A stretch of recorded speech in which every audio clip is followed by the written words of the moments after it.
Good afternoon or good evening for wherever you are. Welcome to the expert panel on climate change and mental health. We're really pleased that you registered and you're here to share the evening or afternoon with us tonight. My name is Rebecca Patrick and I'm the facilitator for the evening. Just to let you know, and as you would have entered and heard on and also seen on your screen, that this event is being recorded. Next slide, thanks Millie. Firstly and importantly, I would like to start with acknowledgement of country. We recognise Aboriginal and Torres Strait Islander people as the traditional custodians of the land on which we live and work, and acknowledge the sovereignty of the land we call Australia has never been ceded. We commit to listening to and learning from Aboriginal and Torres Strait Islander people and organisations about how we can better reflect Indigenous ways of knowing and being in our work. I'd also like to acknowledge the people of the Kulin Nation as the traditional custodians of the area I am dialing in. You're very welcome to change your screen name and acknowledge which country you're on. Next slide, thanks Millie. Fantastic. So, like I said, I'm the facilitator, Rebecca Patrick. A little bit about me before I tell you about the partners for the event this evening. So, I am the President and Chair of the Climate and Health Alliance.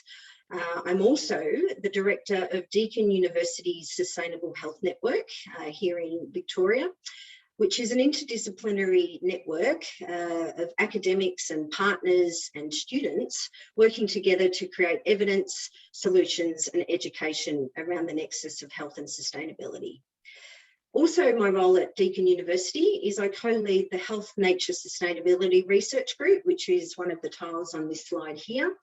And I have a specialist focus on climate change and mental health research, including priority populations. Some of the work that I've done is working with young people and environmental workers to unpack the issues around climate change and mental health.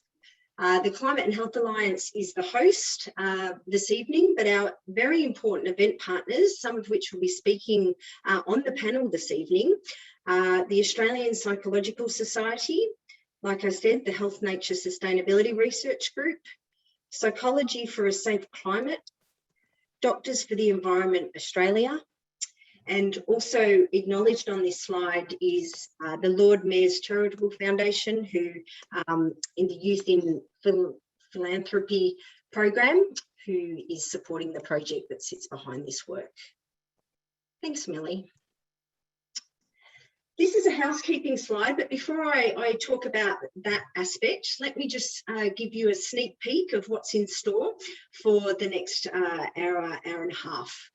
Firstly, I'll introduce you to our wonderful and very gorgeous panel members. We'll start the night by a scene-setting talk and there'll be a brief slide presentation. After that, we'll drop the slides and we'll have all of our panellists responding to the initial presentation put together that creates the links between climate change and mental health. And they will be speaking, our panellists, from their individual discipline perspectives. That'll be followed up by a series of facilitated questions in relation to two key topics around clinical and community practice, and also solutions and resources that some of these peak organisations have available. And then I'll be opening up the floor for audience questions, and you can enter your questions via the chat box. We have someone behind the scenes looking after compiling those questions in preparation for the back end of the session, where I'll bring those forward to the panel members. By the end of this session, what we hope you'll experience or land on is a clear understanding of the links between climate change and mental health.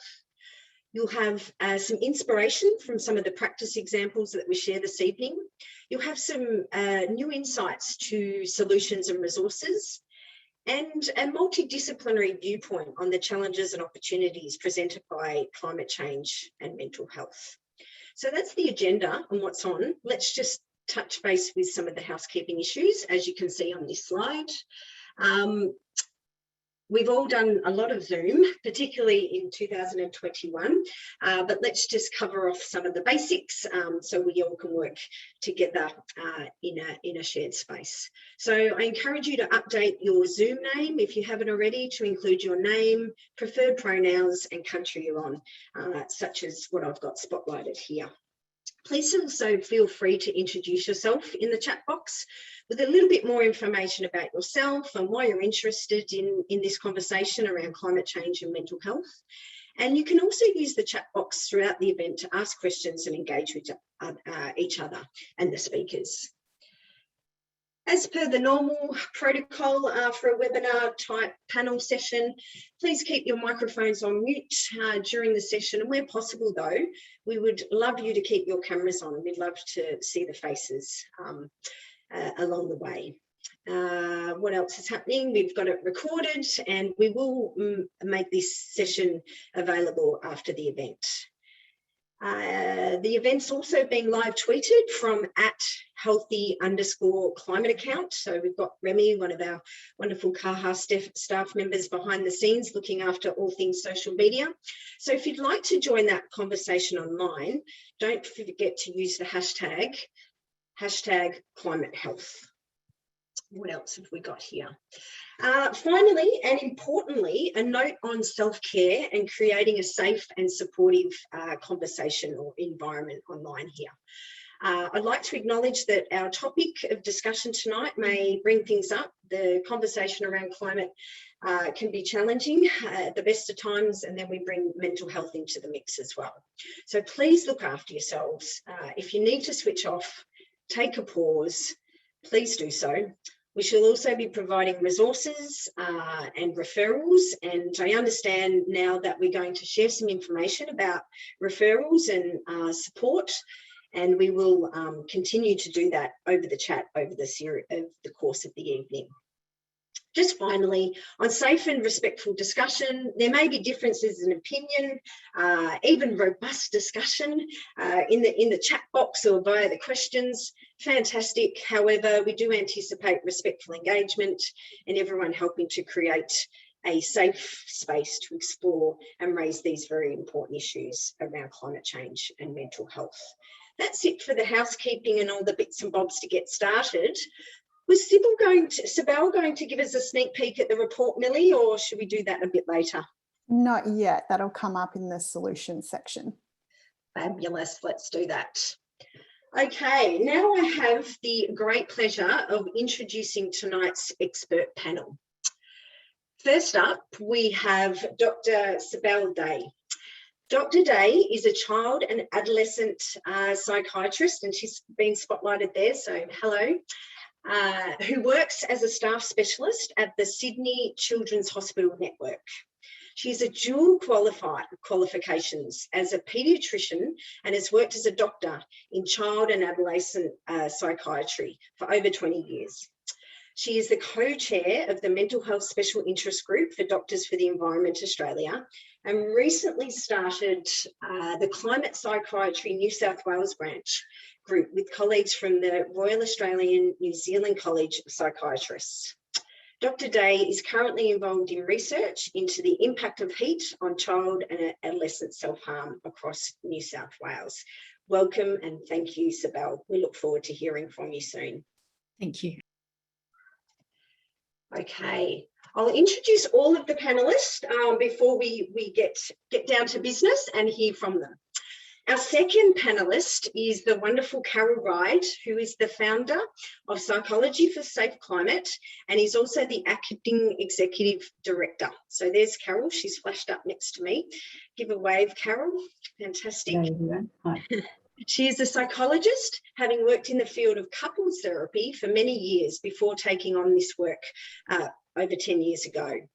Psychology for a Safe Climate focuses on offering emotional support to those working as activists, researchers, scientists, and policymakers in the climate space, and offers talks and seminars to the community, particularly highlighting the difficult emotional journey in facing the climate reality. I think everyone's very pleased to have you online and to be a part of the panel this evening. Thanks, Carol. We'll see you in a moment. Thanks, Rebecca. Okay. Our next panellist is Professor Alan Rosen, AO, who is a professorial, and a beautiful wave there, thanks Alan, professorial fellow at the Australian Health Services Research Institute at the University of Wollongong. He is also a clinical associate professor at the Brain and Mind Centre at the University of Sydney, and a senior consultant and academic psychiatrist for Far West New South Wales Mental Health Services, specialising in community, urban, remote, as well as Aboriginal mental health services. Alan is author or co-author of more than 150 academic articles and chapters, has books, as well as several published reports and many public media articles. Alan, we're looking forward to hearing from you shortly. No problem. Let's keep rolling. Now, I am reading these bios because with such fascinating details, so just bear with me, everyone. Georgia. Our next panellist is Georgia Langmaid, who holds a Bachelor of Health Sciences honours, majoring in health promotion and sustainability from Deakin University. She's passionate about planetary health and sustainability using a health promotion lens. Georgia is the Planetary Health Project Officer at Enliven, Victoria, which is a primary care partnership and a registered health promoting charity located in the southeast suburbs of Melbourne. Thanks for joining us, Georgia. And this is certainly the face of one of our emerging leaders in the climate change and health space. Tamara. Our next panellist who's given us a wave is Tamara Cavenett. Tamara is the President of the Australian Psychological Society and an experienced clinical psychologist currently working in private practice in Adelaide. I've lost it. The APS has a strong social impact agenda to help Australians live happier and healthier lives. Addressing climate change is at the heart of that. We're very pleased to have you on board tonight. Thanks, Tamara. Fabulous.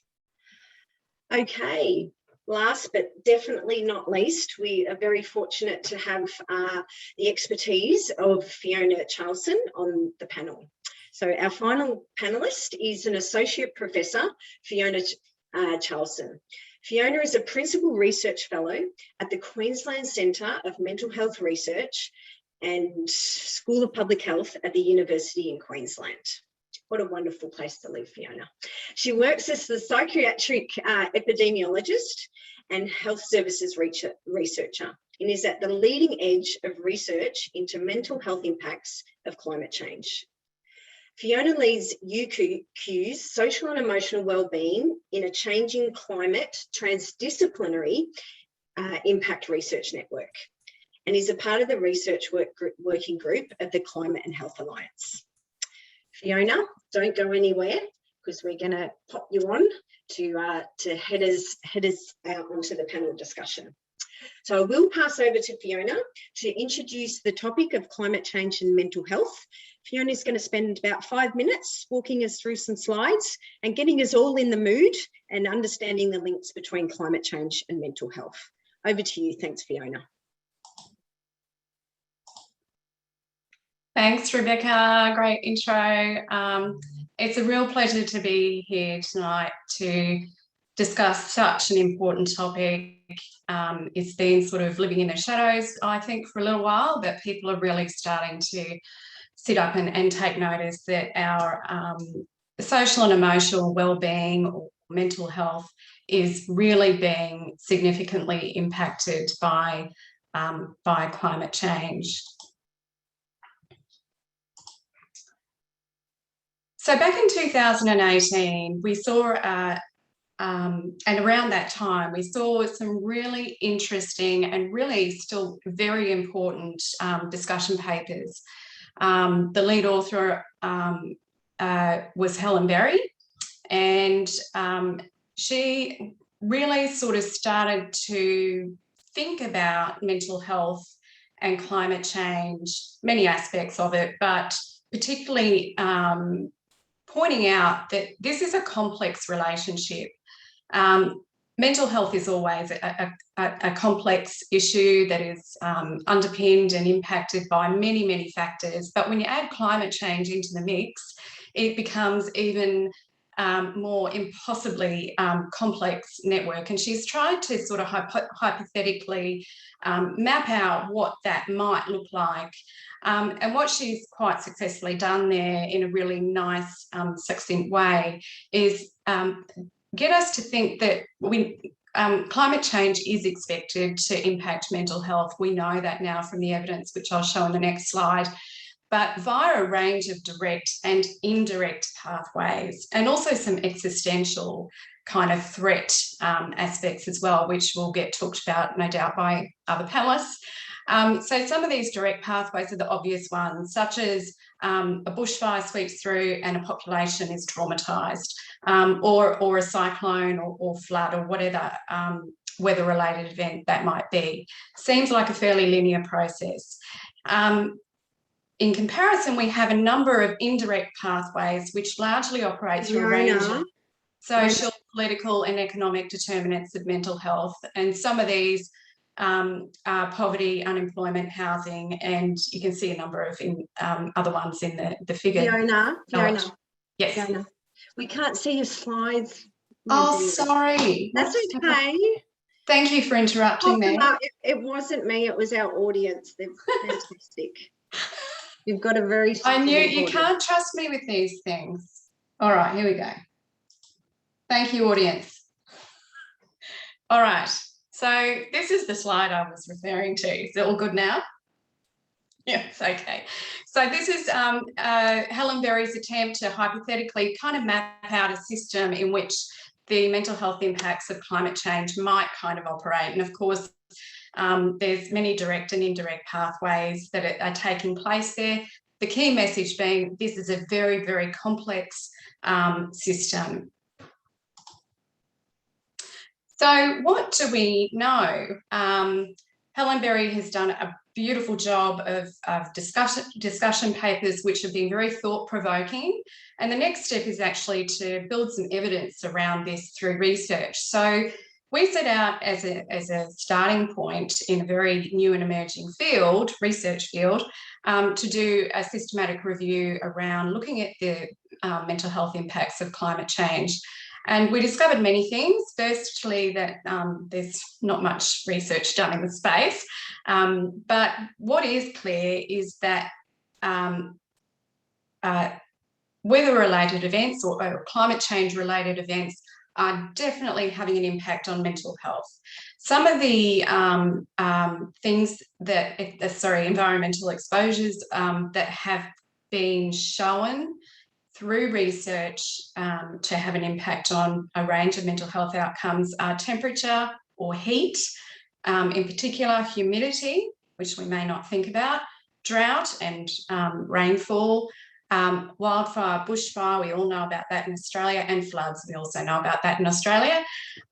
In terms of the kinds of mental health outcomes, because there are a wide range of sort of definitions here, symptomology of mental disorders, so not necessarily a mental disorder per se, but symptomology that might indicate that someone is heading that way.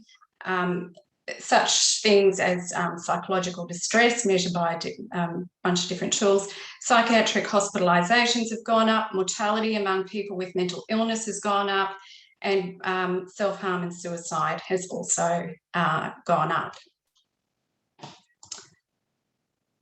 So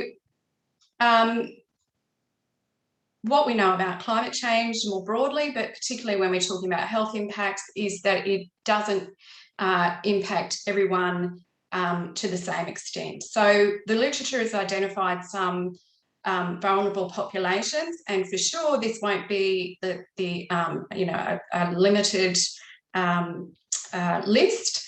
The evidence will develop and we will uncover other groups as we go. But those with pre-existing mental illness are particularly impacted.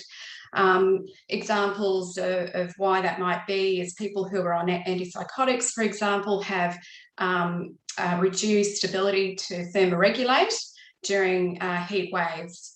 The world's Indigenous populations are experiencing a loss of place through rising sea levels or melting sea ice, and their hunting and land-based activities are also being impacted.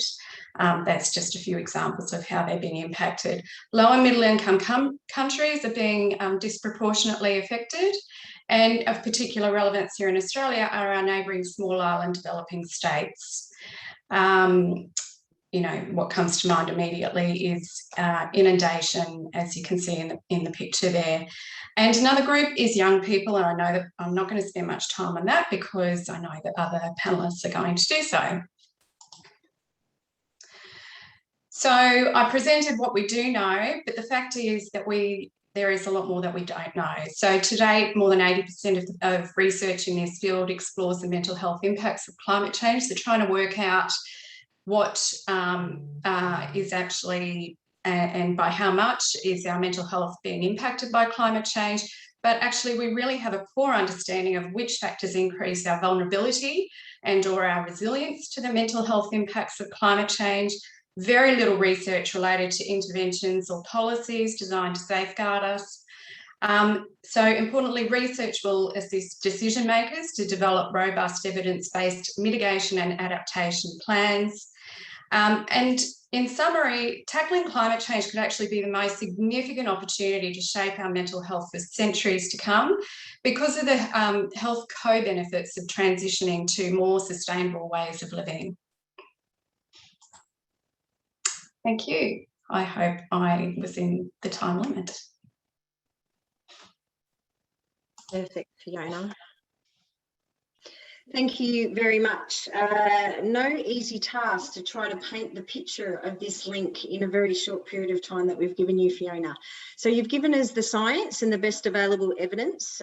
We have an understanding now of who our priority groups are, and we also understand to some extent the impacts of climate change, how it's manifesting in the mental health space. But you've also highlighted for us, Fiona, that there's knowledge gaps, particularly around where and we should make our investments for interventions.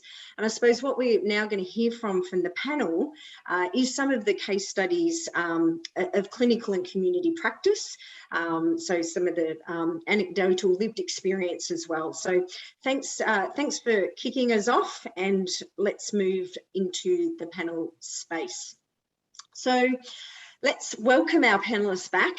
They have 2 minutes each to respond, and we're going to start with Cybele. You have a particular interest in child and adolescent psychiatry, as per the bio we introduced you with. Can you tell us about how you are seeing mental youth health being impacted by climate change? Thanks very much, Rebecca and everyone. I'm really grateful for the opportunity to be here and to think about this topic together. Climate change is already impacting mental health of children and young people in Australia today. And in terms of the things that I'm seeing as a child and adolescent psychiatrist and through looking at the literature, extreme weather events and hotter weather are examples that are quite clearly having impact on children and young people here, as well as the impact of children and young people being worried about climate change based on realistic concerns about what's going to happen. So a recent survey showed that more than 50% of children and or 16 to 25-year-olds, so teenagers and young adults, were extremely or very worried about climate change. And in terms of coming back to those impacts of climate change through other methods, other pathways, if you think about exposure to extreme weather events, a 6-year-old today will live through 3 times as many extreme weather events as their grandparents, and that's recently published data in Science. In terms of what I'm seeing, the other thing that I'm seeing is the increases in presentations, which, as I've put in the chat, had happened before the impacts of the climate pandemic, sorry, not the climate pandemic, of the COVID-19 pandemic. Thank you. Thanks, Cybele. So I heard in that kids, heat, and worry about realistic concerns, and it's real and it's now. Thanks, Cybele. We'll come back to you shortly. Carol, You have been working with climate activists and others in this space. Can you tell us a bit about how their mental health is impacted by working on climate issues? Thanks very much, Rebecca. Yes, we work with climate activists. We also work with those who are working in the space of climate change as researchers or academics or policymakers or scientists. And we have noticed in our work, we offer supportive workshops to people, which I'll talk about a bit later, but we have noticed that they're feeling an intense weight of the work they're doing, and that's increasing, of course, and especially with the build up to the Glasgow conference. Much of the feeling that they carry is an aspect of grief, deep sadness, anger at the lack of action, despair that is often expressed as not wanting to have children. Sometimes it's numbness, sometimes it's depression. We just notice in general people are exhausted, and the concern is that the people are increasingly isolated from often from their peers and from their friends as they work intensely on this topic. That there's often, as we discover as they talk about things in the workshops, that there's actually a lack of balance in their lives, and little or no opportunity for the expression of the feelings that they carry, which of course leads to more isolation. And that's the intensity of the work, of course, is increasing because they know time's running out. Thank you. Thanks, Carol. So there's an experience of intense weight. They're shouldering a large responsibility. There's experiences of grief, sadness, anger, and despair. And often there's no outlet for that, and a sense of isolation. We will circle back to the great work of Psychology for a Safe Climate and how you're supporting practitioners, scientists, and the other groups that you mentioned shortly. Before I do share a question with Alan, I just want to remind everyone that if things are popping up for you, please pop your questions in the chat box. We have someone behind the scenes preparing them for the little bit of time later where we hear from the audience. So there we go. Leah's just reminded everyone.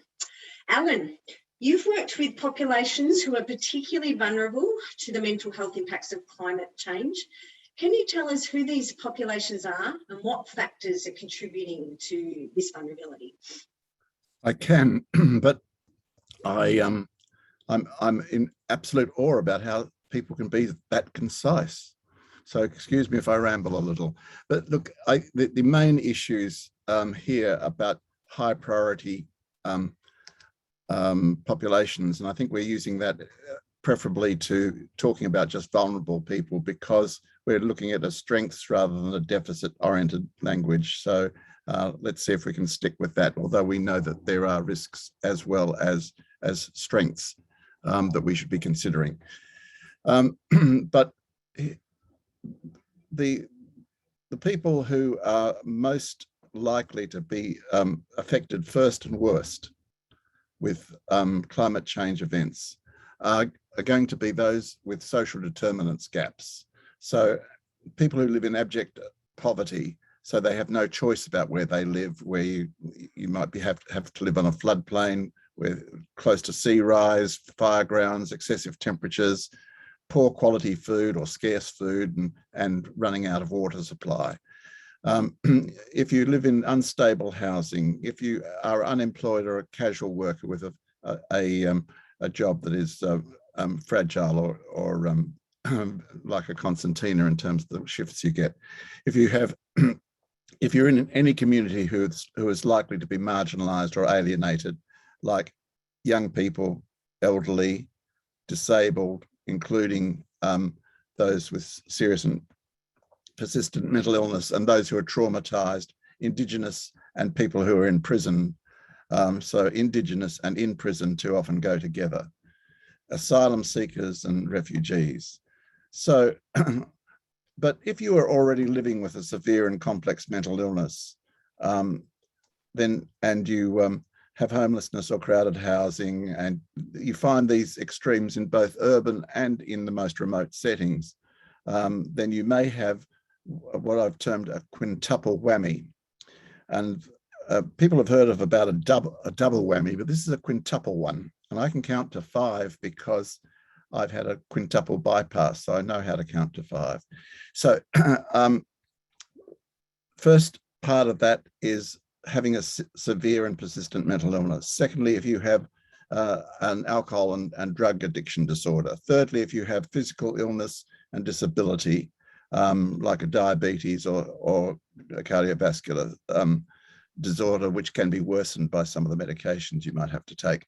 And if you have social determinant factors like the poverty, the unstable and uncoolable housing, the being unemployed, being overcrowded where you're living, and being incarcerated in psychiatric institutions. Some Aboriginal people, for instance, say that they were colonised twice, once by British invasion and secondly by the psychiatric or the prison system. You could be also, the last of the 5 factors are being alienated, marginalised, stigmatised and politically neglected group by the wider society. Thanks, Alan. You promised a longer speech and I was a little bit surprised. Really? Fabulous. Thank you. Congratulations. Look, so what you've set us up in understanding there is using a strengths approach when talking about priority populations, that the mental health outcomes of the impacts of climate change are mediated by the social determinants of health. The quintuple whammy, hopefully I've said that right. You've outlined colonisation, and also the 5th point I didn't quite capture because I was so engrossed, but what was it, Alan? Being alienated or marginalised or stigmatised and politically neglected. Thank you. All right. We will circle back to you soon, Alan, and probe a little bit deeper around what you've set us up there for. Okay, Georgia, as a young person now working on Planetary Health, what has been your experience of climate change and mental health? Thanks, Rebecca. And yeah, I'm honoured to have this opportunity today to share my perspective as a young person working in the climate health space. Just a disclaimer, we'll be referencing the impact of bushfires, so feel free to turn your volume off if you find this triggering. I guess my first memory of when climate change impacted my mental health was when I was roughly 12 years old. It was Saturday, the 7th of Feb 2009, when the radio announced that change in wind direction, and the head of that Black Saturday bushfire was heading straight for the town of Marysville, where my family's holiday cottage was situated. And although I probably didn't label it climate change at that time, I knew that my life, which some people may call a privileged one, and that is one with a roof over my head, access to education and a stable family income, I was susceptible to the changes happening to our planet and to our home. And I remember a few days later, as I saw the satellite images of the scarred town, I just felt feelings of shock and suddenly felt very small. So fast forwarding 9 years later to the Black Summer bushfire season in 2020, I don't consider myself to be affected by these fires as I wasn't physically there. But however, like many of us, I was absolutely devastated by the loss of bushland and innocent wildlife. So I guess my point is that it's no matter how old you are or where you live, how much money you have, or how far away we think we are to the problem, we're all indirectly and directly impacted by climate change in big and small ways. And as a young person with majority of their life, hopefully still to be lived on this planet, I am concerned. I am concerned about the lack of action, the lack of conversation and urgency among all population groups, including my own, in dealing with something so detrimental to our lives. And my greatest fear is that I have no answer for when my future children ask me, well, why didn't you do or say something, Mum, when you knew it would affect me? That's my biggest fear, I think, and therefore my biggest motivation in working in this space. So my role now as Planetary Health Project Officer at Enliven, it's given me the opportunity to play my part and do my little bit in turning things around. And that makes me feel empowered and hopeful for the future. And I only wish for the same opportunities for other young people. Thanks, Georgia. I think I possibly speak on behalf of the panel and other audience members in thanking you for sharing your response and sharing some of your journey and sharing your fears and concerns in a public forum. Very brave and courageous, and certainly very generous. And I know that you're doing some fantastic work in the field at Enliven, and we're looking forward to hearing more about some of the work that's happening with your great organisation. So thank you again. Okay, Tamara, our final respondent to this first kick-off question. You are a clinical psychologist and president of the APS. What you're seeing in your practice, what are the takeaways for psychologists and mental health workers more broadly? So from my point of view, in terms of what I'm seeing, it's that climate change is coming up increasingly often. I think probably 5 years ago, it wouldn't have been a topic that I saw in my practice room. But I'm starting to see that there is people across the entire lifespan who are impacted by this in some way. And it's almost been advanced by the pandemic in the backdrop of that, because we've had for the first time widespread and worldwide uncertainty about the future. But also that concept that, you know, in the event that there is a large problem, it might not just be fixed overnight. And so I think that that has really brought into question a lot of people's thoughts on what mattered, and a lot of people's thoughts on it'll all just be okay. So for psychologists and what to take away, I think a huge one is that we need to get upskilled in cumulative trauma, because that is certainly something we are going to see on an ongoing basis. And certainly in Australia, that is one area where I just don't think we're going to get away from it. There's also really upskilling in areas of uncertainty and anxiety therapy skills. I think that that has huge elements to play in terms of what we offer and what our skill base is, because that is such a huge part of what we're seeing.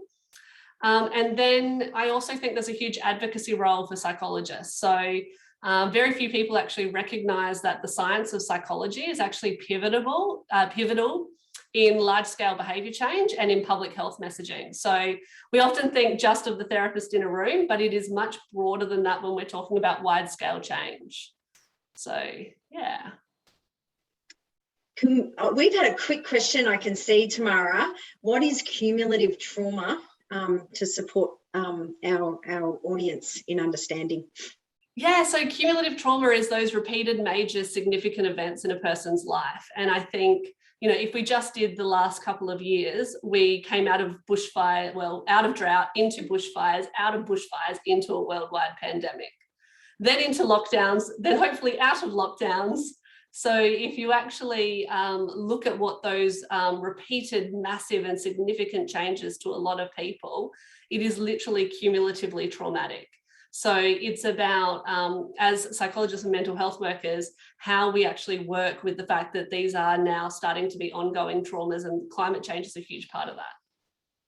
Thanks. That's a great explanation, and the audience member I can see has thanked you. And there's a little bit of chat kicking off in response to what you've set us up there for. So you're saying, Tamara, in the last 5 years, we've seen an uptick in people presenting around this issue, and that you're calling for upskilling around cumulative trauma, developing therapy skills, and also the really important role of advocacy as well for psychologists and mental health workers. Okay, thank you everyone for contributing to that. You're in a tight loop now. We'll open the loop up a little bit more, and we have some pre-prepared questions. In the meantime, I do encourage people in the audience to post those questions, and they will be scooped up and looked after, and we will bring them forward after another round of questions with our wonderful panel. So thank you everyone again for sharing those insights. I think that's given us a really clear picture of the issues in the space and how they're connected in so many different ways. But let's unpick it and tussle with it and dive a little bit deeper, but also bring forward some of the clinical and community examples. So it will be great to hear more from our panellists now about their experience in the clinical or community setting where the issue of climate change and mental health has arisen. And on my order of program, Cybele, it's back to you to talk about the clinical practice experiences. Sure. Thank you very much, Rebecca. And I might just make a quick, I guess, shout out or comment about the fact that the process of people coming to a webinar like this is actually taking a step forward and in a positive direction towards helping people cope with the distress that's raised by climate change, because one of the steps that's clearly recommended when you look at all the research is that both the health professionals but also other adults that people go to with their climate distress are informed about climate and mental health. So great that people are here and a really good step. So in terms of the clinical and community settings, I have one, which is that I work in telehealth and have been working since 2012 with rural and remote clinicians. And I've just been really struck by the number of experienced mental health clinicians who've spoken of the rises in serious self-harm and suicide attempts in younger children and also in adolescents, and that for many of these clinicians, this is a really striking difference from what it was like 20 years ago. And I think that's something that certainly stays with me and did lead me to be particularly wanting to understand the research better. The other one I wanted to touch on is a more recent one, which is really a mixture of kind of hope and also concern, which is a 9-year-old boy whose family gave me permission to present what is a very abbreviated version of his story. But he was, I saw again through telehealth with his parents and his local mental health clinician, who is a psychologist, just on the topic. And he presented actually with compound events. So the cumulative trauma is relevant. He was a boy who had been happily going to school, did have some other neurodevelopmental difficulties, but was functionally sleeping well, enjoying life, not really having any significant difficulties with the supports that he had. And then in the rural setting, the Black Summer fires came, 2019, 2020, and his dad went out to be a volunteer firefighter. And he, even though his dad came back safely, the experience of having the thick black smoke and the repeated experience of not knowing where his dad was extremely stressful. And after that, he had clear post-traumatic stress disorder and was unable to get to school or be separated from his parents. He then made some really good progress with excellent support from his parents, their community and their local psychologist, and was doing well when the floods came. And one of his best friends, the best friend, it's okay, I'm trying to manage what trauma I'm exposing people to, but they were animals that were lost in the floods. The people were physically okay, but the level of distress that this caused for this boy was really very significant. And he again became unable to go to school, unable to separate from his parents, and actually was struggling with eating. Again, they bounced back, they got help, things got better. He was doing relatively well. And then the lockdowns related to COVID came. And while we could get into debates about the extent to which pandemics are more likely, certainly infectious diseases are more likely, regardless of that, the impact of those clearly increased events with climate change, so extreme bushfires and floods, meant that this boy was then much more vulnerable when another significant stressor occurred. And so he was actually lying, unable to do anything, in the fetal position on the floor of the room when he presented to the clinician. And this is a little boy who'd been happily going to school. Now, on the optimistic side, he and his community and his family have enormous strengths. And I actually think that he will benefit enormously and make great progress with the help that he'll get.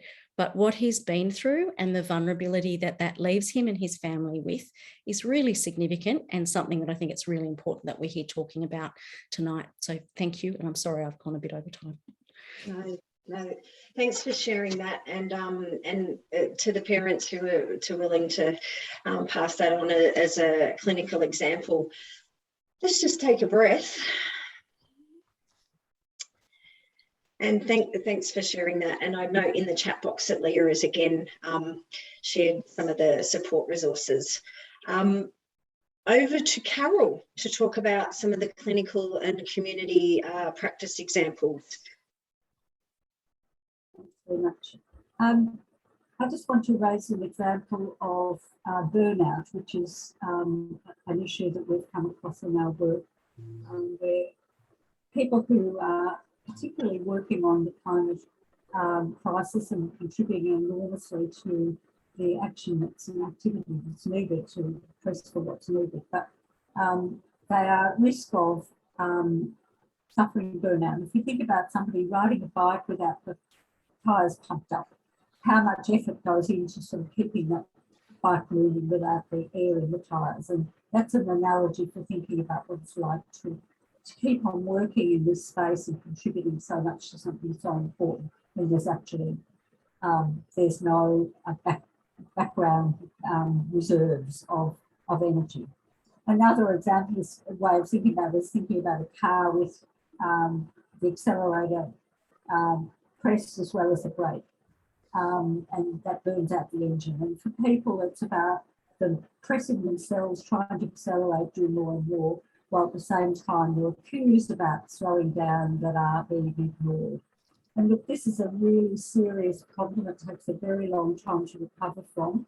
I've heard of people talking about spending months in bed, or it's taking a whole year out of their lives just to sort of almost do nothing to just restore the capacity. So it's something that I think really needs to be thought about for those who are contributing so much. Please also listen to the cues of your bodies and also care for themselves.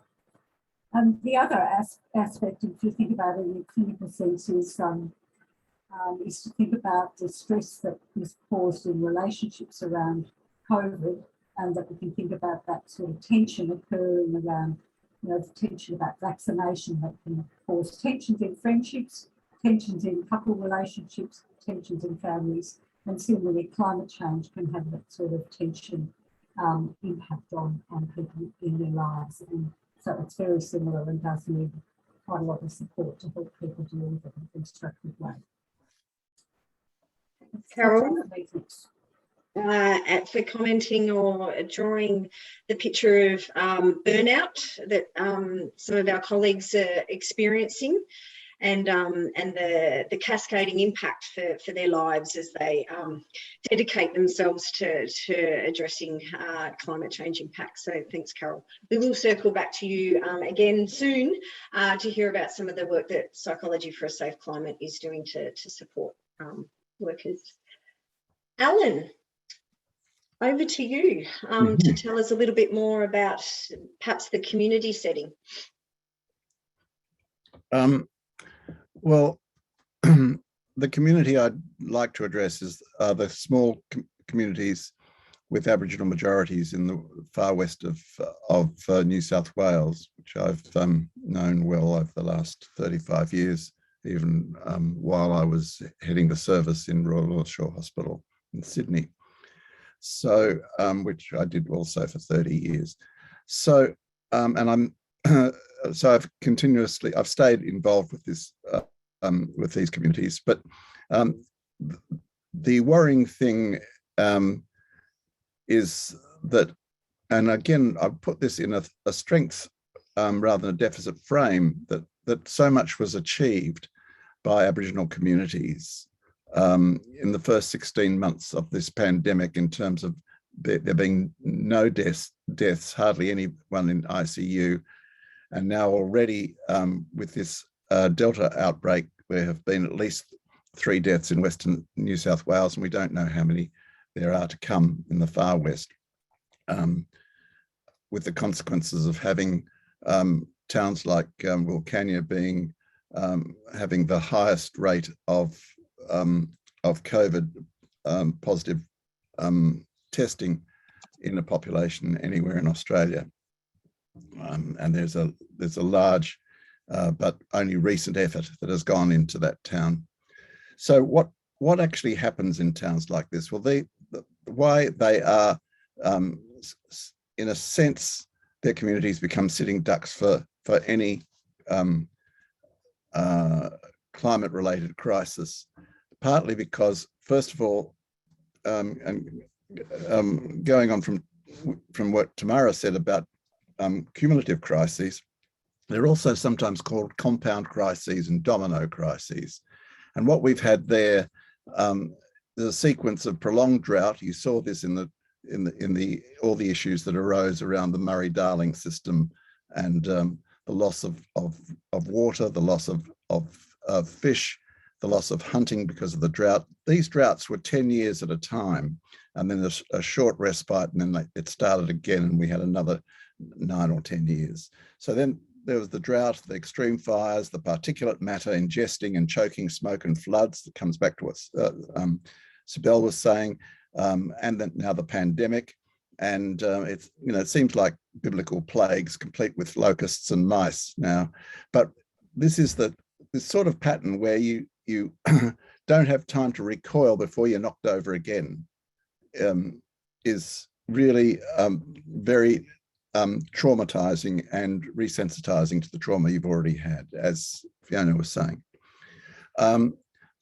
So we also, excuse me, we also need to look at communities that are stigmatized and neglected, where governments have dropped the ball on vaccination, yet they're ready to open up and expose them to the virus, while the Aboriginal vax rates are so low in Australia wide. The Aboriginal longevity gap that we know about of 10 to 15 years has now been met and negatively synergized by the 20% vaccination gap. Anywhere in Australia, the Aboriginal rates of vaccination are about 20% lower than the common one in their state. Then there's overcrowding of households, nowhere to isolate, and there's nowhere to isolate that was provided in some of these townships until after the virus had bolted. In other words, they were already trying to live in tents or trying to live in a crowded household in a corner, and it took a long while for governments that had neglected to fix housing or to provide more housing for many years, and in many very short-term schemes that were never followed up.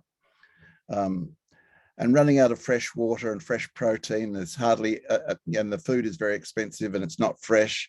Loss of fishing and hunting, which did provide fresh protein, and there's little food security altogether. And then there's the positive of the attachment of land, no matter how much it may become degraded by heat or drought, and you have a loss of ways to draw on your strengths and collective identity if you don't stay attached to land in the collective community. So at the same time, these are also protective factors, and they operate for Indigenous people, and the strengths include collectivist communities. So they need to meet and see the wider kinship system and community. So they meet mainly at funerals, unfortunately, and more fortunately at football. But of course, if they run out of petrol money because they can't get a pastoral job in the drought, that means they can't get to these major cultural events or cultural proxies. However, they talk about their resilience and teaching. They are able to teach the wider community how to make holistic, practical responses to climate change, because they've been through it before in very many ways. They've been through so many crises of this kind that they feel, we survived that, we're going to survive this. So there are strengths there that we could all learn from. Thanks, Ellen. And we have a comment here. Thank you, Ellen Rosen, for your heartfelt presentation, from Lynn Bender. Thank you. Thank you, Lynn. I am acknowledging there's some amazing conversation going in the chat box. We will try to bring that forward shortly. I'm really pleased that people are engaging out in the chat box. And again, Leah's scooping up the questions as we go. Georgia, responding to the community setting. Yeah, sure. So at Enliven, we are quite active in the food system space. So we know that food insecurity or food shortages have a negative impact on all aspects of our health, and has risen throughout the pandemic and will continue to increase as our climate changes and population increases. And at Enliven, we currently run a social marketing campaign called Food from Home, where we promote the climate and health co-benefits of edible gardening. And the campaign concept and key messaging was informed by a community insights survey. And the findings from this survey alluded to the main reasons why people grow food, and mental health was the top reason, with environmental reasons as a close second. So I mean, this just adds to the abundance of evidence that's already out there that links nature with mental health, mental well-being. And so food insecurity is a prevalent issue amongst our catchment area in Melbourne Southeast, with many families from a refugee and migrant background that have a low socioeconomic status as well.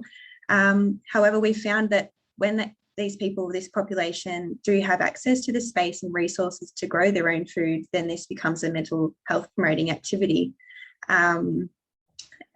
Also further to this in the food system space is the rapid urbanisation happening in Melbourne Southeast Growth Corridor, and it's putting quite a physical and mental strain on our farmers. So housing estates are being built quite close to neighbouring farmland, and this farmland is the home to, you know, one of Melbourne's major food bowls located in the Cardinia Shire. And so farmers are losing their ability to farm the way they used to. So, for example, there's changes in rules in using machinery or lights late at night to avoid disruption to local residents. So, you know, this is putting a mental burden on top of the strain that climate change and the effect of drought or other extreme weather events are already having on our farmers. So, yeah. Thanks, Georgia, and a nod there to the co-benefits of growing food to promote mental health and being part of a climate action. I would call growing your own food. Maybe is a little bit of fun that people might drop in the chat box what they're growing at the moment as a way to connect with that. Okay, I know Millie's going to start eyeballing me soon, so because we need to listen to the audience questions as well. Tamara, can you tell us about a clinical practice example? Sure, so I'll sort of go across it broadly. So certainly the most concerning area at the moment is trauma related to extreme weather events.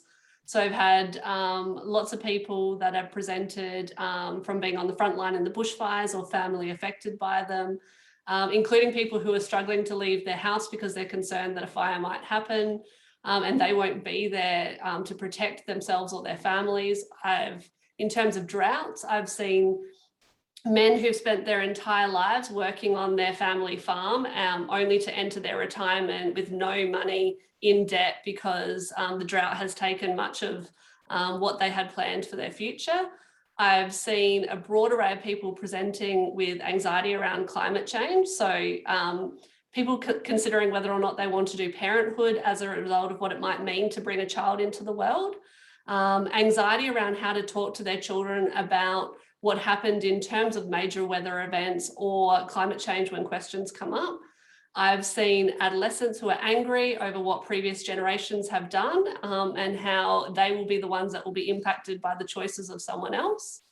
And certainly all of those people who've been impacted by uncertainty, financial change, life changes and PTSD as a result of it. So for me, it's very broad ranging. And I think someone put in the chat box, it's not a typical assessment question, but it probably should be, because it's increasingly going to be something that we see and have to manage. Thanks, Tamara. And you pointing us to the way forward there by prefacing that maybe assessment question is one instrument that we can add to our toolkit in developing our practice and, like you said before, upskilling. I'm just noting in the chat box that people are growing all sorts of wonderful things. We've got a few beagles eating up people's goodies, which of course we had a response from our veterinary crew online, and Remy from CAHA has tried and failed with some of her veggies in her garden. Gardening is therapeutic and has helped me heal from trauma and cope with lockdowns.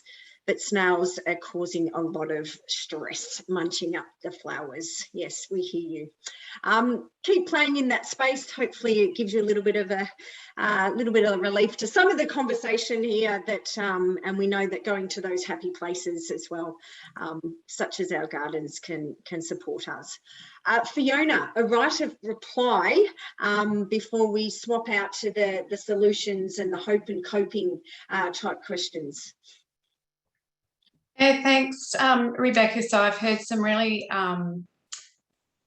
great comments that have really resonated with me from the other panelists, and particularly love Alan's description of how complex this system is operating. It's not just, there's so many factors at play here which are contributing to a community or a population's mental health. Always working in public health, I always sort of take the population or the community-wide view.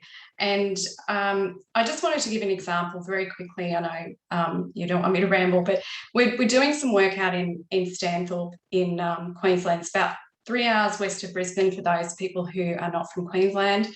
Stanthorpe has been, it's a rural area. It's got quite a sizable town, but it is predominantly an agricultural area, wine, fruit, and other sort of more traditional crops as well as livestock. It was one of the first places in Australia to be impacted by the 2019 bushfires, but prior to that, it's been in drought currently for about 10 years. I was speaking to, just to backtrack a little bit, then there were the bushfires. The bushfires moved south, and it was just covered in this blanket of smoke for months and months, which pretty much just finished any crops that were surviving.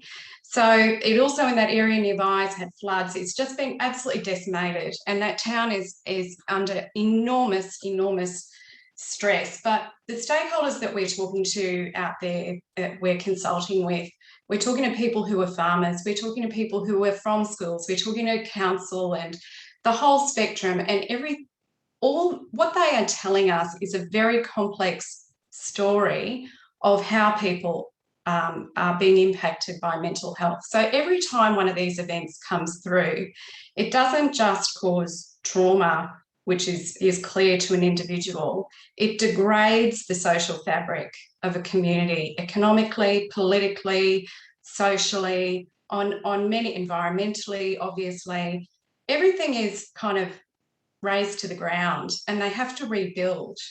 And they're just not getting time to rebuild like they used to. We would have a cyclone come through. I mean, our childhood was natural disasters, was cyclones up in North Queensland, or the occasional bushfire that made the news. It's not like that anymore. It's this cumulative trauma and cumulative events that people have identified. Communities don't know how to plan. Farmers don't know how to plan. The person I spoke to today said he used to work on a 3 to 4 year cycle, knowing that he would get bad years and good years within that. Now it's a 10-year cycle. So I just guess the takeaway message is that this is very complex. It's operating within a very complex system. Thanks, Fiona. And I know that you're doing some system science, which is a community participatory research approach. And we really value and look forward to the stories that arise from the research that you're doing up there. Thank you. All right, let's get into the hope and coping space with a question to all of our panelists. Then I'll very rapidly segue over to the questions from our wonderful audience. And I know Leah has compiled a lovely list in the back end. I wish I could take this panel to work with me every day. You're a wonderful crew. Okay, now we really want our audience to leave this session feeling a bit more informed about this connection between climate change and mental health, but also with a little bit of the hoping and coping space. So I'd like to ask each of our panel members to tell us about some of the resources, the supports and approaches that are available to the audience on this topic. I'm not going to mess with my sister. Hello. Good evening, it's Sam from Prince of Wales Switchboard. I've got St George on the line for you. Oh, okay. Look, just give me a moment. Really, can you find that gorgeous audience member? Oh, you're rapid. Thank you. It's Michael. I can tell. Right. Michael Dudley. Good to know that you're getting double doing activities while you're on the webinar. Okay, keep going. I'm not going to mess with our order. Cybele, short, sharp overview of the solutions and resources. Thank you very much. when someone has a chance, I'd love to have the slide about the information report that's going to be made available to everyone who's registered for this webinar next week for Mental Health Week. So Doctors for the Environment, with quite a group of people, many of whom are probably here tonight, have contributed to a report which will be released next week, which does cover, I think, some really important information looking at these different impacts of mental health, as well as touching on some of the aspects of what we need to be doing going forward. So I'd really encourage everybody to have a look at that when it comes out. In terms of the kinds of things that are there, I'll touch on some of those, but something I'd like to comment on particularly first is the importance of self-care. And I know other speakers have covered this more than me, but it's just so important to look after your own well-being in order. Because you matter, and because it's the right thing to do anyway, and because by doing that you are then in a position to take effective action and to help others. So just that, remembering about putting your own oxygen mask on first. And in terms of resources for that, some of the speakers here have already been talking about that. Psychology for a Safe Climate has some wonderful resources in terms of information and things that you can help you talk to your children about, and things like that. The Australian Psychological Society has lots of resources. The Climate Resilience Network also has resources, and I'm imagining there are others, but if you Google any of them, you will get a bunch of readily available resources to help you and your community. In terms of working with patients in a clinical setting, for individual patients, the important things are that people who are experiencing distress about climate change need to have that distress validated, and to meet with people who understand that being distressed about such a serious problem as climate change can be a rational and appropriate response, and that the way that you respond to that is based on validating, understanding, and encouraging the person to take the kind of action that's likely to help them manage that distress, such as things like connecting with nature. And it's important that people's normal and appropriate, well, not normal because it's not a normal situation, but rational and appropriate distress is understood in that context. Now, having said that, sometimes people will have such sustained distress or such lack of relief from it that they develop clinically significant mental health disorders. And sometimes it's happening in terms of extreme weather events or in terms of heat and the many other complex impacts. And then they need access to mental health professionals who can provide appropriate support. And again, great that people are here, because that's part of what's going to help that support be a good fit, is for people to be informed about mental health and climate change. And in terms of services, there are a whole lot of things to be doing. Some of that is discussed in that report that you'll be getting.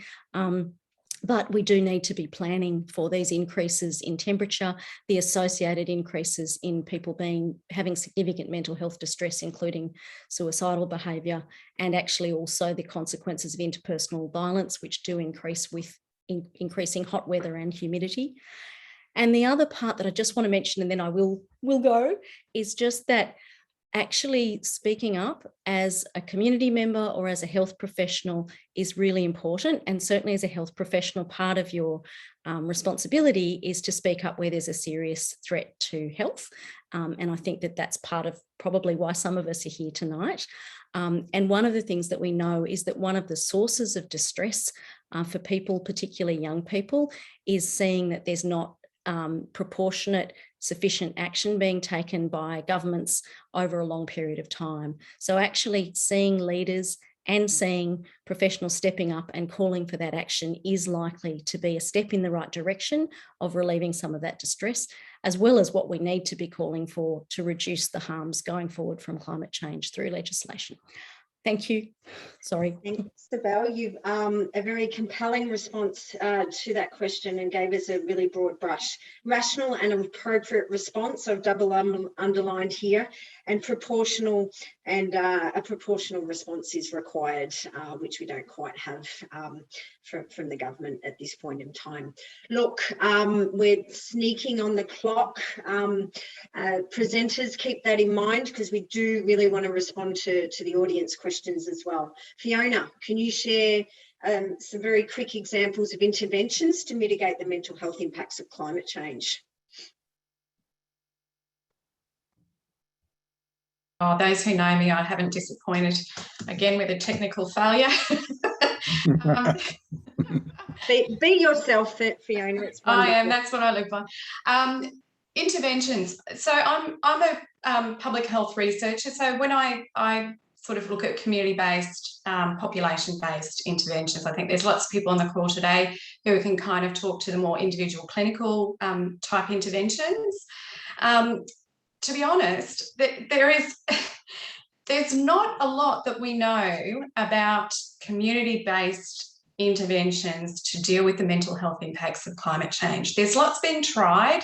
There's lots of trying to adapt what we used to do in terms of like disaster recovery, for example. There's lots of people still trying to fit the old model to the new context. And that's just not going to cut it anymore. It's very, very clear that you can't just dump a bunch of resources into somewhere after a bushfire and rebuild it and then wait another 5 years or 10 years before they need any more help. That doesn't work anymore. So in terms of interventions, I don't have a lot of great advice to give because we just don't really know. There's a lot of people trying to do really good things, but I think we need to really look and evaluate and research what we really need to be doing. Thanks, Fiona. I think there is some incredible work underway. It hasn't got to the level of the evidence base, and I'm certainly aware of some of the work in Victoria. I can't speak to the rest of Australia, but the health promotion public health space is really getting activated, and there's various mandates now in place really guiding that work in the health promotion public health space. Thanks, Fiona.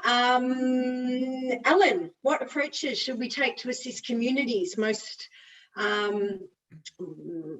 our priority communities, to the mental health impacts of climate change?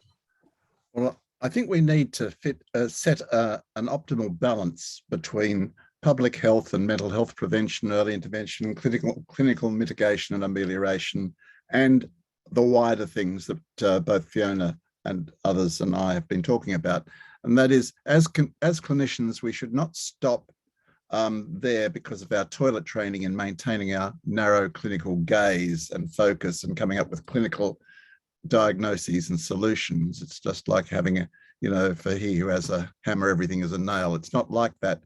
We need to widen our skills. So we also need local familiar service providers from your cultural mob who are therefore trusted and better able to communicate effectively and be role models. And that means not just having telehealth, but we need that balance between digitally augmented services, but having people who do people-to-people work and also face-to-face work, and also do assertive outreach to people in their home as needed. And also, this is also a cultural thing, because in Aboriginal communities or in work that was done in British Columbia with First Nations people by Challand and Lalonde, if you make sure that people from that cultural group also have roles within the fire department, the police department, not just health and schooling, but in all the community facilities and institutions, it actually helps for people to trust them, and there's a lower suicide rate. And that's before you get into climate change. But of course, when you're making a climate change response, it's even more important. And then we've got to sustain ongoing mental health services, including community outreach, as I was saying, but we need that telehealth connection, but we can't just do that management terms pivot thing completely to telehealth and think we don't need familiar local people on the ground. So then we need social movements and facilitating of community empowerment, and because that provides hope. And we need the proportionate responses that have been talked about, and we need extreme climate science denial and extreme vax opposition. We need that not to be just thought about as just in terms of mental illness, like some people sort of tried to diagnose Mr. Trump, etc. And it's not just about mental illness and psychiatry, but it's about the psychology of cults led by demagogues and how to retrieve people from them humanely. And that, I think, connects with what Tamara was saying about the role of psychology in both communication and advocacy. So I think we need all those factors, and it is, as Fiona was saying, a community-wide and a wider community type of approach that needs to go wider. Our imperative should be to go wider all the time. Thanks, Alan. You wove in Tamara's name there, so I'm going to pass to Tamara to tell us a little bit about the resources APS has developed in collaboration with others. Sure. So I'll get the link popped into the chat box, but we have a series of focus resources for anyone in the public who has an interest in this. That includes things like talking with children about the environment, coping with climate change distress if you're experiencing it, dealing with burnout, and also some really great resources on what you can do and empowerment about climate change. So broader than just how to deal when it's emotional, but also what you can actively do to help in this space. And we have some very strong position statements, both short and long versions, so that you get all the detail if you need it. And I'll provide them all in the chat box, but we are certainly keen to see real change in this area, and the science of psychology really bring what it can to the table around this. Thanks, Tamara, and we are dropping in the chat box some of the resources. And I'd just like to acknowledge that when the latest IPCC report came out, we circulated some of the APS resources, and within a few days it had come back around to me via email. So people are tapping into those resources. Okay, Georgia, what do you see as being important in promoting mental health, particularly for young people? Yeah, sure. I have three main things. Firstly, I think I come from a health promotion background, so all of these will be health promotion based, but I think using nature as a health promotion resource, solutions to ecological and youth mental health issues can be symbiotic. And so understanding the link between these is important for both preventing environmental degradation and then supporting youth mental health. And despite young people's concerns for the environment, their engagement with nature is relatively low. So supporting young people to develop the health literacy around the mental health benefits of connecting with nature is one way we could promote mental wellbeing. Secondly, fostering intersectoral collaboration. So effective policymaking in the climate health space requires a collaborative approach with decisions made across all sectors. So recognising that most public health challenges exist and could be improved outside of the health sector. And lastly, engaging young people in generating solutions. So, eco-anxiety and climate grief are considered reasonable functional responses to climate-related losses, as it's been mentioned today, but they can be adaptive when channeled into productive and positive change.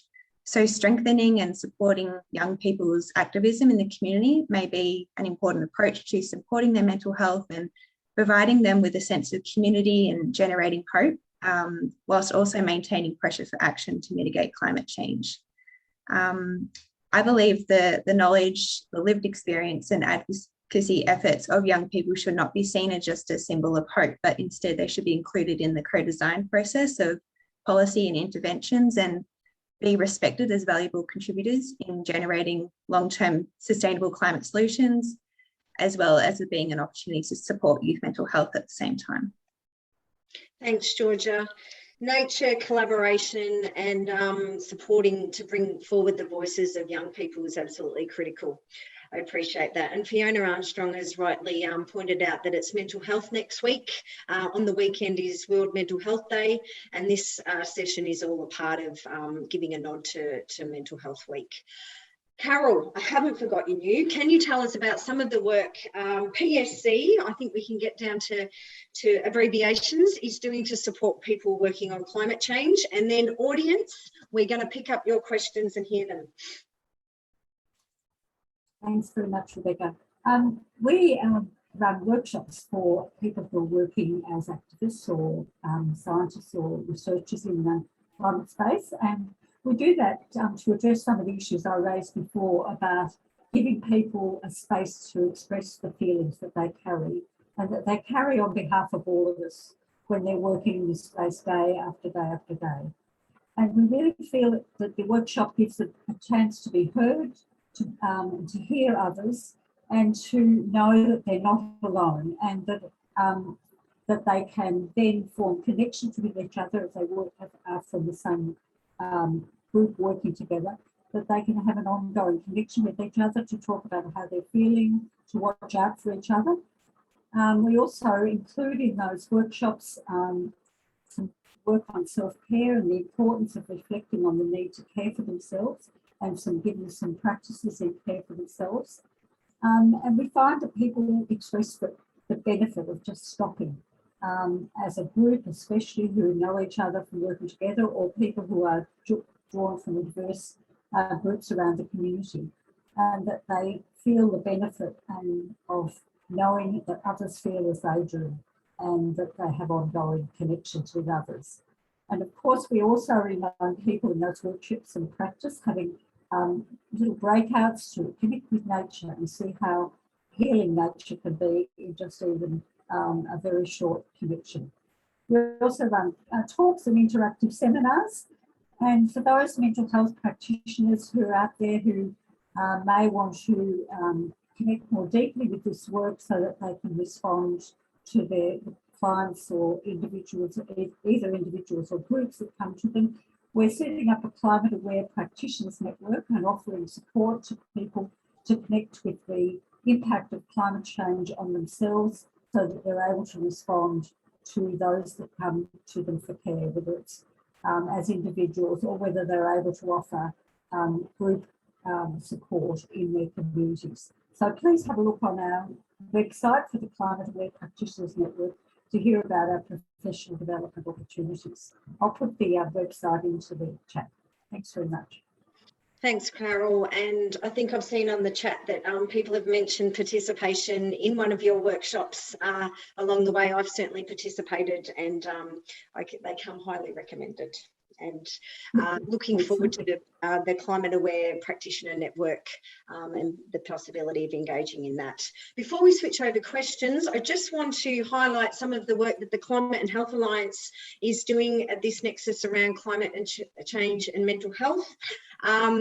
Indeed, this webinar has been a part of a broader project around climate change and mental health, which Millie Burgess is leading from the staff team. We also have a webinar specifically targeting climate groups and campaigners around practical tips to working in this space. That's happening in November.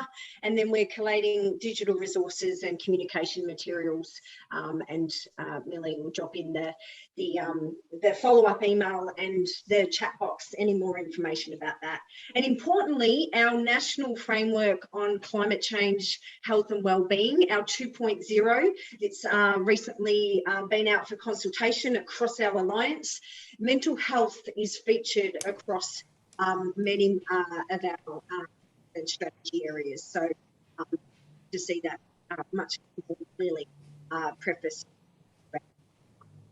policy framework. So that's what's happening at the Climate and Health Alliance. Let's switch gears over to the audience questions, and our panel members may very briefly respond to those, some of which I can see already that have been answered across the journey. If we don't get to your question, my understanding is if they're not answered on Twitter, that we will respond to those questions in follow-up emails over time. Millie, can you give me a nod if I'm speaking So the truth? we're going to try and answer any questions that don't get answered tonight over Twitter. Got it. I messed that up. So Twitter's your friend if you don't get the answers now. Okay. Wonderful, wonderful. Connie, regarding looking after yourself, is it not best to fight what you worry rather than turn away and try to look past it? One of our members, could you please respond to the question that Connie has posed? Say it again.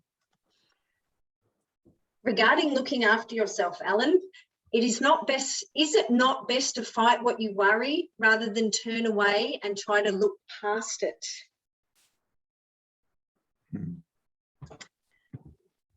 Anyone willing?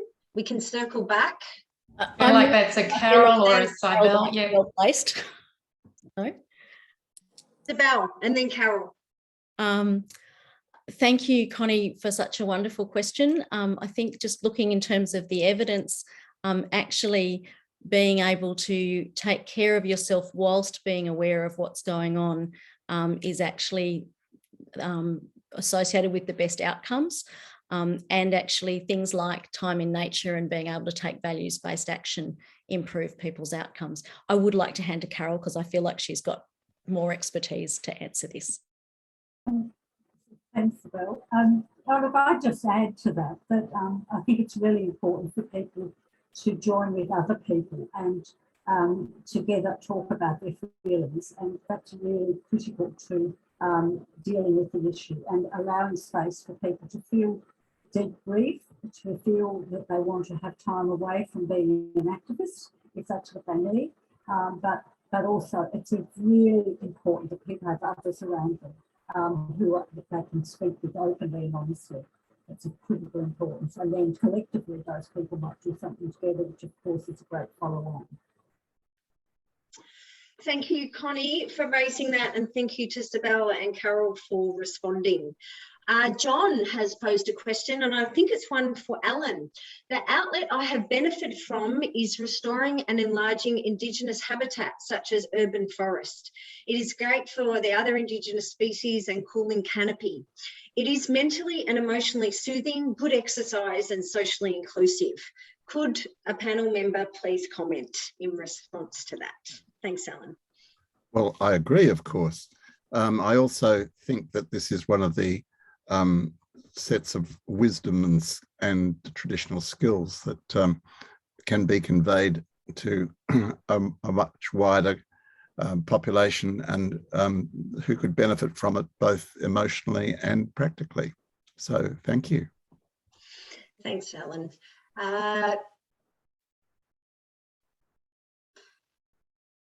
Sorry, I'll be sacked as a facilitator. This could be the last time you see me. A question from Alex. I work with veterinary professionals who have one of the highest rates of suicide due to the pressures in that profession. The added grief and burden of dealing with climate impacts on animals is the last thing they need. How can I support this community to take action on climate change while not adding to their already huge emotional load? That is a question that goes to the heart of many people's concerns, I imagine. Tamara, I'm going to lean on you. It's a bit naughty, but are you willing to pick up and respond to Alex's question? Yeah, can I get you to repeat that one? That was fast. Okay, how can I support this community, so the veterinary professionals, to take action on climate change while not adding to their already huge emotional load because of the nature of veterinary work? Yeah, and there's other concerns in that group. Look, I think it's about everyone taking small steps and seeing what they can do. And I think whenever we're taking positive action in a direction, it's not necessarily as stressful as people would think if we find meaning behind what we do. So I think rather than seeing it as an added burden and an added stress, it's about actually going, if this is meaningful, the stress becomes worth it, and then it's not actually an additional stressor. So I think it's coming at it from what you can contribute, what it means, and feeling good about your practice. And that actually enhances your load and makes you more capable. So I think a slight tweak on how it gets looked at. Could I add to that? You can, Alan, and then we're going to draw a line under the webinar. Okay, so I think the issue, it relates to two questions ago, and it also relates to the issue of burnout. That they say, and I believe, that those who never burn out have never been on fire.